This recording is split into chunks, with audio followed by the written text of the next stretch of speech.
Victoria Villarroel.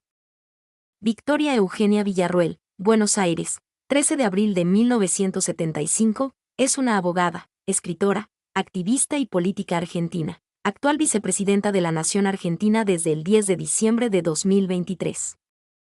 Es fundadora de la asociación civil autodenominada Centro de Estudios Legales sobre el Terrorismo y sus Víctimas, CELTIV, la cual preside desde sus inicios. Ha sido descrita por los medios como una política ultraconservadora. En noviembre del 2021, fue electa como diputada nacional en las elecciones legislativas en la coalición La Libertad Avanza con el 17% de los votos junto a Javier Milei, quien encabezaba la lista. Ingresaron al Congreso como diputados por la Ciudad Autónoma de Buenos Aires. Desde el 8 de julio de 2022 se desempeña como presidente del Partido Demócrata de la provincia de Buenos Aires. El 15 de mayo de 2023 oficializó la precandidatura de la fórmula Milei-Villarroel a la presidencia y vicepresidencia de la Nación, respectivamente, representando a la coalición La Libertad Avanza en las elecciones presidenciales de 2023. La fórmula resultó ser la más votada en las elecciones primarias del mismo año. Biografía. Familia y formación académica. Victoria Villarroel nació el 13 de abril de 1975, en la ciudad de Buenos Aires, Argentina. Es hija del teniente coronel retirado Eduardo Villarroel, un militar perteneciente al ejército argentino, veterano de la Guerra de Malvinas y quien fue segundo jefe de la Compañía de Comando 602. Al mando de Aldo Rico y participó del Operativo Independencia durante el gobierno constitucional de María Estela Martínez de Perón. Ella relató que su padre había permanecido prisionero y encañonado por el ERP, Ejército Revolucionario del Pueblo, durante la toma del Comando de Sanidad de 1973. En 1987 participó en las sublevaciones carapintadas en contra del gobierno de Raúl Alfonsín y el entonces ministro de Defensa Horacio Jaunarena ordenó su arresto por negarse a prestar juramento a la Constitución Nacional y promovido que sus subalternos tampoco lo hicieran. Su tío Ernesto Guillermo Villarroel fue procesado en 2015 por el presunto delito de privación ilegal de la libertad dentro de la causa por los crímenes del Centro Clandestino de Detención El Vesubio. El 29 de diciembre de 2016 el juez suspendió el avance del expediente contra el tío de Villarroel por incapacidad sobreviniente, es decir, porque su salud no le permitía continuar con el proceso judicial. Egresó como abogada de la Facultad de Derecho de la Universidad de Buenos Aires y como técnica de seguridad urbana y portuaria de la Universidad Tecnológica Nacional. Durante 2008 realizó un curso de coordinación interinstitucional y lucha contra el terrorismo en el Centro de Estudios de Defensa Hemisférica William J. Perry, una institución dependiente de la Universidad de Defensa Nacional establecida en Washington, D.C. Es feligresa de una iglesia de la Fraternidad Sacerdotal San Pío X. Activismo. AFIAPA, Proyecto Verdad y Jóvenes por la Verdad. Victoria Villarroel condujo un programa de radio llamado Proyecto Verdad a principios de los años 2000. Empezó su activismo político como parte del grupo de Karina Mujica, presidente de la Asociación Memoria Completa, según declaraciones del coronel mayor retirado Pedro Rafael Mercado, marido de Cecilia Pando. Tiempo después Villarroel y Mujica se habrían peleado. Villarroel fue parte de la Asociación de Familiares y Amigos de los Presos Políticos de la Argentina, AFIAPA, de la cual Pando era presidenta. 23. Villarroel me estimuló para que hiciera una asociación que protegiera a los militares que estaban ilegalmente detenidos. Dijo Pando. 23. Villarroel protestó frente a los tribunales de Comodoro Pi junto a Pando para reclamar la libertad de los condenados por crímenes de lesa humanidad durante el proceso de reorganización nacional. Según Mercado, entre 2001 y 2003 fue parte de las reuniones donde se conformaría después Jóvenes por la Verdad, un grupo del que fue miembro, dedicado a organizar visitas a Jorge Rafael Videla mientras estaba detenido en arresto domiciliario. Y que también se encargaba de juntar cartas para el represor de la ESMA Ricardo Cavallo mientras estaba preso en España, consiguiendo Villarroel personalmente a Mercado y a su hijo un encuentro con Videla. Villarroel ha reconocido encuentros con Videla, Etchecolatz, y otros condenados por delitos de lesa humanidad diciendo, cuando me reuní fue porque estaba investigando para un libro y también me reuní con montoneros que agredieron a las víctimas que representó hace 18 años. Lo que hice es algo plenamente legal, eso te permite conocer la historia. Sin embargo, Villarroel realizó más visitas a condenados por desapariciones, violaciones sexuales y robos de bebés entre 2014 y 2016, después de la publicación de sus libros. En el caso de Chocolats, Villarroel figuraba como contacto en el cuaderno con el cual el excomisario organizaba su defensa en su juicio por crímenes de lesa humanidad en 2006. En 2003 fundó el Centro de Estudios Legales sobre el Terrorismo y sus Víctimas, CELTIV, que es una rama de la Asociación Unidad Argentina, AUNAR, creada en 1993 y que tuvo como máximo exponente al exjefe de inteligencia del Comando de Institutos Militares durante la dictadura militar, Fernando Ezequiel Verplaetsen, 30, con el objetivo de contabilizar, defender y darle voz a las víctimas de terrorismo de izquierda en Argentina, ocasionadas antes y durante la dictadura denominada Proceso de Reorganización Nacional en Argentina, 31, aunque algunos autores sostienen que el real objetivo del CELTIV es la victimización del sector militar, ligado a dicho organismo civil, siguiendo parámetros establecidos por la memoria de los organismos de DDHH utilizándolos para criticar dicha memoria, a la que se cataloga de sectaria. Este centro obtuvo el carácter de organización civil en 2006. Como representante de esa organización, y por la polémica que ha causado, ha sido entrevistada por el Wall Street Journal, el periódico español ABC, entre otros medios escritos y televisivos. Disertó en el Oslo Freedom Forum de 2011, donde cuestionó a lo que según su opinión es la historia oficial de la Argentina moderna. En 2019 apoyó la iniciativa del entonces secretario de Derechos Humanos Claudio Abruz, quien afirmó que se encontraba trabajando para que haya una ley reparatoria que admita una indemnización a familiares de soldados caídos en enfrentamientos con guerrilleros durante el gobierno de María Estela Martínez de Perón. Carrera política. Diputada de la Nación. Villarroel se postuló como candidata a diputada nacional por la Ciudad Autónoma de Buenos Aires en la lista encabezada por Javier Milei. Durante su campaña, el 14 de noviembre del 2021 se realizó un acto en el Luna Park organizado por el espacio político La Libertad Avanza en el marco de las elecciones legislativas que se llevaron a cabo durante ese día. En ese contexto, una persona rompió la barrera de seguridad e intentó trepar al escenario en el que exponía la candidata a diputada nacional Victoria Villarroel, por lo que de inmediato apareció en escena un custodio quien se interpuso y amagó con sacar su arma, mientras la candidata ni se inmutó. Todo el suceso quedó filmado.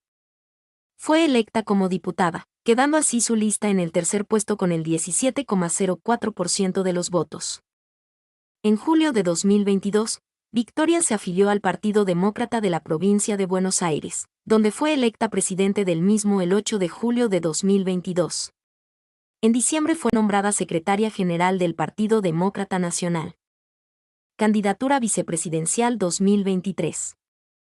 El 8 de mayo de 2023, se confirmó y 15 de mayo se oficializó su candidatura a la vicepresidencia de la Nación por el Frente La Libertad Avanza a las elecciones, acompañando en la boleta a Javier Milei. Como parte de las promesas de campaña, anunció su intención de abrir una auditoría a las indemnizaciones estatales a familiares de desaparecidos de la dictadura, debido a supuestas irregularidades con las cuales se habrían otorgado.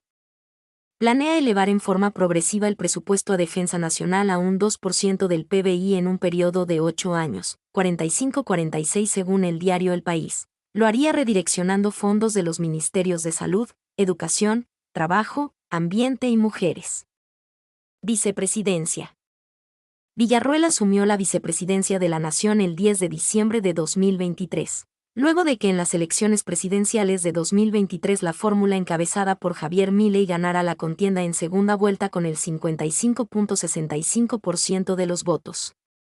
Es la cuarta mujer de la historia nacional en desempeñar la vicepresidencia. Sus antecesoras fueron Isabel Perón, Gabriela Michetti y Cristina Kirchner. Pensamiento. En su disertación en el Oslo Freedom Forum de 2011, cuestionó a lo que según su opinión es la historia oficial de la Argentina moderna. Para Villarroel, en la historia oficial se omite que el accionar de los grupos guerrilleros fue parte de la Guerra Fría y se lo ubica solo durante lo que ella llama Guerra Sucia, en 1976 a 1983, cuando en la Argentina gobernaba la dictadura cívico-militar autodenominado Proceso de Reorganización Nacional.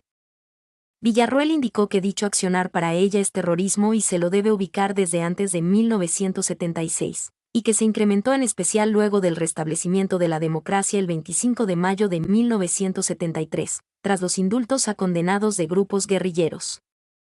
Según ella, los grupos Ejército Revolucionario del Pueblo y Montoneros tenían vínculos con el régimen de Fidel Castro en Cuba y con la Organización de Liberación de Palestina.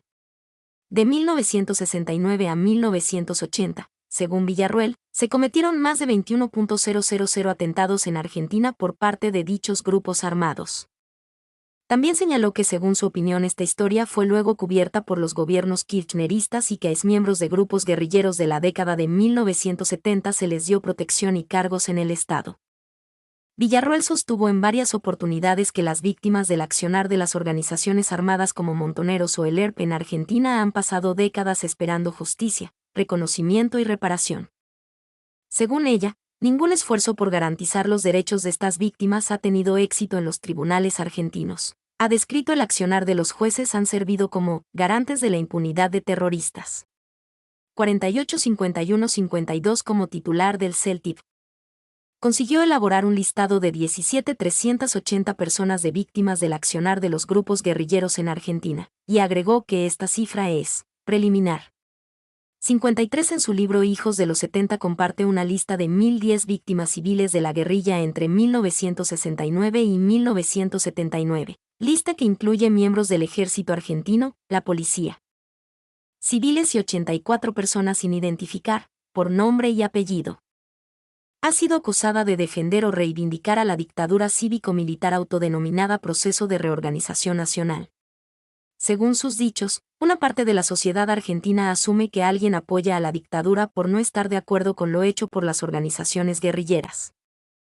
En una columna de opinión para Infobae en 2019 reivindicó el partido español de ultraderecha Vox. 55 Villarroel firmó la Carta de Madrid, un documento liderado por el partido político de extrema derecha español Vox, que califica como criminales y parte de una conspiración global influenciada por Cuba a ciertos grupos de izquierda de Iberoamérica. Villarroel está en contra del aborto, el matrimonio igualitario y la diversidad sexual, además de expresarse en contra de lo que ella denomina ideología de género. 57-58-59. Está a favor del servicio militar obligatorio en Argentina. Así se documenta en una publicación vía Instagram del 2 de mayo de 2022. La publicación generó revuelo en redes un año y medio después, en plena campaña electoral. A raíz de las diversas críticas, Villarroel editó la publicación y aclaró que no es aplicable al contexto actual, por lo que no debe tomarse como propuesta de campaña. Controversias. En torno a la última dictadura cívico-militar. Acusaciones de negacionismo. Ha sido acusada de negacionismo del terrorismo de Estado en Argentina por varios medios de comunicación y organizaciones de derechos humanos. Algunas organizaciones por los derechos humanos del país repudiaron al CELTIP y a Villarroel por tener opiniones del tipo negacionista y reivindicar a la teoría de los dos demonios. Villarroel por su parte rechaza los señalamientos y sostiene que no es negacionista. Posible sujeto de defensa en causa Echecolatz. La última semana de agosto del 2023 se hizo público que el nombre y el celular de Villarroel estaba anotado, de puño y letra, por Miguel Osvaldo Echecolatz, condenado por secuestro y asesinato en la Noche de los Lápices, en la agenda donde preparaba la defensa de su juicio en 2006 por delitos de lesa humanidad. Las anotaciones que había hecho el expolicía fallecido están en manos de la justicia luego de allanamientos en la cárcel donde estaba recluido en Marcos Paz. Participación en marcha por la libertad de los militares condenados. El 21 de diciembre de 2005 participó de la primera marcha de la Asociación de Familiares y Amigos de los Presos Políticos de Argentina, AFIAPA. Una asociación que considera presos políticos a los militares y personal de las fuerzas de seguridad procesados por la justicia civil por su participación en el terrorismo de Estado durante la última dictadura militar y pide su liberación. En dicha marcha se observa a Villarroel junto a un cartel amarillo con la leyenda, Kirchner llama delincuentes a los que nos salvaron del terrorismo subversivo. 65. Defensa del condenado por delitos de lesa humanidad Juan Daniel Amelón. El día 8 de noviembre del 2023, en el contexto del debate nacional de los candidatos a la vicepresidencia anterior al balotaje, Villarroel sostuvo ante Agustín Rossi sobre los militares detenidos por delitos de lesa humanidad que, lo que me parece importante es que reconozcamos que acá hubo víctimas del terrorismo que no tienen derechos humanos. Muchas de esas personas también están detenidas. Por ejemplo, Amelom es una persona cuyo padre fue asesinado por montoneros, en democracia, en la ciudad de Rosario, ciudad que vos conoces muy bien. Juan Daniel Amelom es un exteniente coronel del ejército argentino que fue condenado por crímenes cometidos mientras fue parte de los grupos de tareas que dependían del destacamento 121 de inteligencia del ejército en la ciudad de Rosario. Fue condenado a 3 cadenas perpetuas, con una sentencia por 10 años y una quinta cadena perpetua por la sustracción de los mellizos Gullino. Además se encuentra procesado por la desaparición del militante peronista Miguel Membrive. Mi nombre es Demim. Soy tu asistente personal. Mi sitio en internet es demim.es.tl